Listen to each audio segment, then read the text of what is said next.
السلام علیکم ورحمۃ اللہ وبرکاتہ۔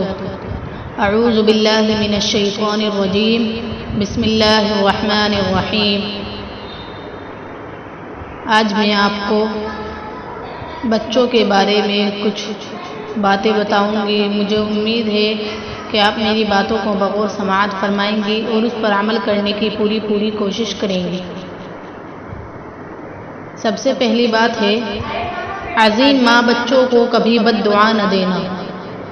آج بچیوں کو تربیت کا پتہ نہیں ہوتا، کئی تو ایسی ہوتی ہیں بیچاری کے چھوٹے سے بچے سے اگر غلطی ہو جائے یا بچے نے رونا شروع کر دیا تو غصے میں آ کر اب اس کو پتہ ہی نہیں چلتا کہ کیا کہہ رہی ہیں، کبھی اپنے آپ کو کوسنا شروع کر دیتی ہے، میں مر جاتی تو اچھا تھا، کبھی بچوں کو بد دعائیں دینا شروع کر دیتی ہیں۔ یاد رکھنا کہ بچے کو کبھی بد دعائیں نہ دینا۔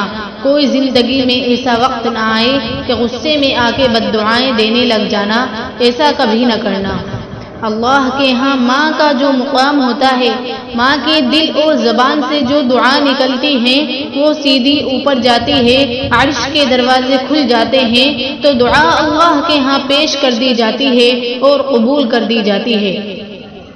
مگر شیطان بڑا مردود ہے، وہ ماں کے ذہن میں یہ بات ڈالتا ہے کہ میں گالی تو دیتی ہوں مگر میرے دل میں نہیں ہوتی۔ یہ شیطان کا بڑا پھندا ہے۔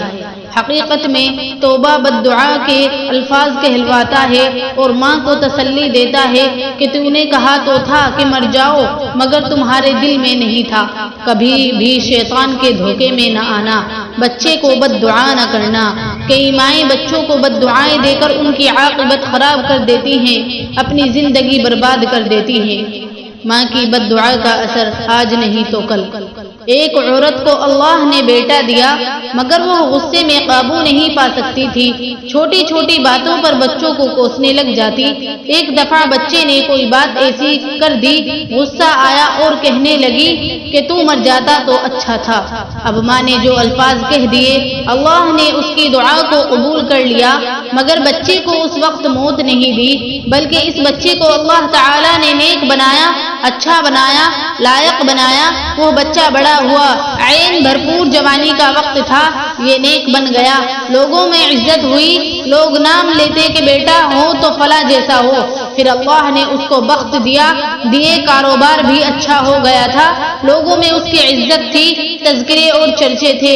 اب ماں نے اس کی شادی کا پروگرام بنایا، خوبصورت لڑکی کو ڈھونڈا، شادی کی تیاریاں کی۔ جب شادی میں صرف چند دن باقی تھے اس وقت اللہ نے اس بیٹے کو موت عطا کر دی۔ اب ماں رونے بیٹھ گئی، میرا تو جوان بیٹا رخصت ہو گیا، رو رو کر حال خراب ہو گئے۔ کسی اللہ والے کو اللہ نے خواب میں بتایا، ہم نے اس کی دعا کو ہی قبول کیا تھا جس نے بچپن میں کہا تھا کہ تو مر جاتا تو اچھا ہوتا۔ ہم نے نعمت اس وقت واپس نہیں لی، ہم نے اس نعمت کو بھرپور بننے دیا۔ جب عین شباب کے عالم میں، جوانی کے عالم میں یہ پہنچا، نعمت پک کر تیار ہو گئی، ہم نے اس وقت پھل توڑا تھا تاکہ ماں کو سمجھ لگ جائے کہ اس نے کسی نعمت کی ناقدری کی۔ اب سوچئے، اپنی بد دعائیں اپنے سامنے آتی ہیں، یہ قصور کس کا ہوا؟ اولاد کا ہوا یا ماں باپ کا ہوا؟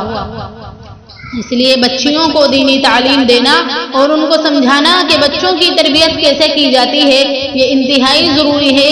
اللہ تعالی ہم سب کو ان سب باتوں پر اور اس پر عمل کرنے کی پوری توفیق عطا فرمائے، آمین۔ وآخر دعوانا ان الحمد للہ رب العالمین۔